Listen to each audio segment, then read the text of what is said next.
मित्रों नमस्कार। मनोकामना ज्योतिष में आज मैं हाजिर हूँ पंडित ब्रजेश चंद्र पाठक। आज आपके सम्मुख बिल्कुल महत्वपूर्ण जानकारी के साथ आज हम आपको आसानी से समझने के लिए ये बता रहे हैं कि आप पूजा पाठ करते हैं नाना प्रकार की दुनिया में।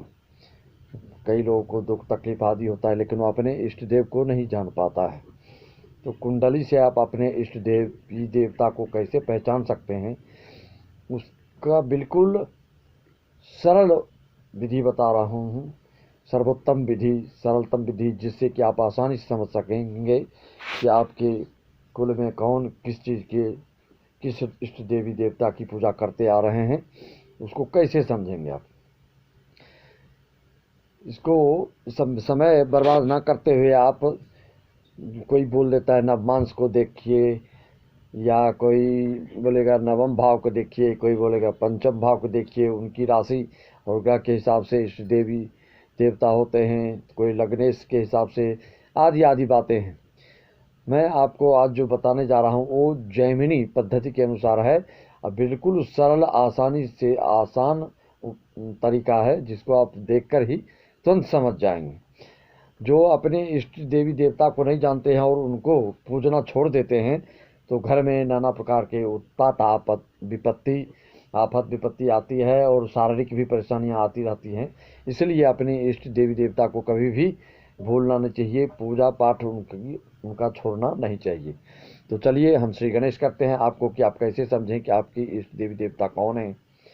तो मित्रों, जैमिनी पद्धति के अनुसार जो लग्न कुंडली है आपकी, उसमें आप यह ध्यान से देखें कि आपकी 9 ग्रह में सर्वाधिक ज़्यादा से ज़्यादा कौन से ग्रह अंश के हैं, किसकी डिग्री सबसे ज़्यादा है। सूर्य से लेकर केतु तक में आपको यही सिर्फ ध्यान देना है कि ग्रह जो है सबसे ज़्यादा अंश कितने हैं।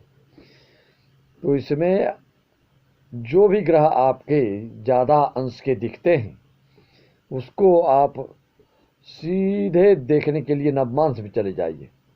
मान लीजिए सूर्य है, चंद्र है, मंगल बुध, जो भी सर्वाधिक डिग्री का है, 27 से 28, 29, लास्ट 30 होता है, तो इसके ज़्यादा अंश में जो दिखता है आपको, उसको सीधे आप नवमांश में जाकर देखिए, नवमांश कुंडली में देखिए कि यह ग्रह आपका कहाँ बैठा है। इसको लग्न कारकांश बोलते हैं। जिस नवांश में जहाँ पर ये ग्रह आपका बैठा है सर्वाधिक डिग्री वाला, उस लग्न से, उस लग्नांश से आप सीधे 12वें स्थान को देखें।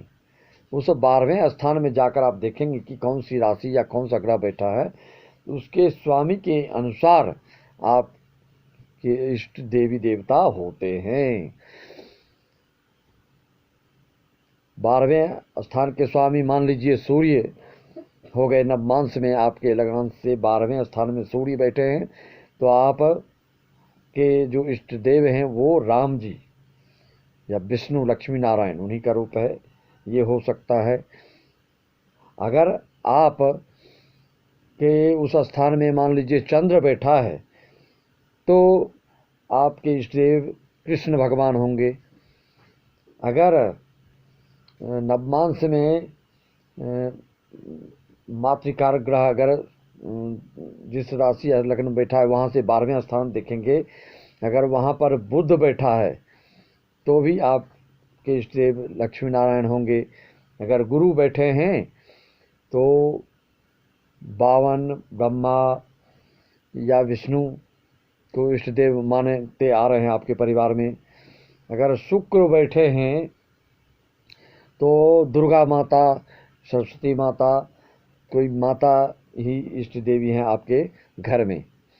अगर शनि बैठे हैं तो भैरव, काल भैरव या शिव जी या हनुमान जी, इन तीनों में से पूजा पाठ करने से आपकी तरक्की, आदि व्याधि, आफत विपत्ति, सारे शोक दोष निवारण के लिए उपयुक्त रहेगा। अगर राहु बैठे हैं तो आपको दुर्गा माता को ही पूजा करने से आपके दुख का निवारण हो सकेगा। अगर केतु बैठा है तो आपको गणेश जी की पूजा करने से सारी विपत्तियां, दोष, दुख, दर्द सब दूर हो जाएंगे। तो मित्रों, आप आसानी से समझ सकते हैं। आपको फिर जिसको नहीं समझ में आई तो आप हमसे संपर्क करके भी और विस्तृत चर्चा कर सकते हैं। लेकिन बिल्कुल आसान उपाय आपको मैंने बताया जैमिनी पद्धति से, कि आप लग्न में देखें कि सबसे ज़्यादा डिग्री का कौन सा ग्रह है।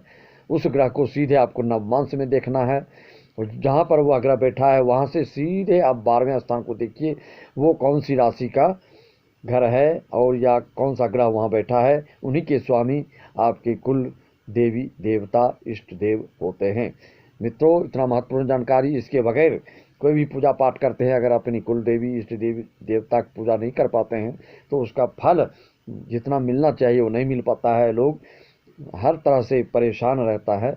इसलिए आपको अपने इष्ट देवी देवता को जानना बहुत महत्वपूर्ण होता है। हर पूजा में उनकी भी पूजा करना अनिवार्य होता है। तो इसी महत्वपूर्ण जानकारी के साथ मैं सभी को पुनः नमस्कार।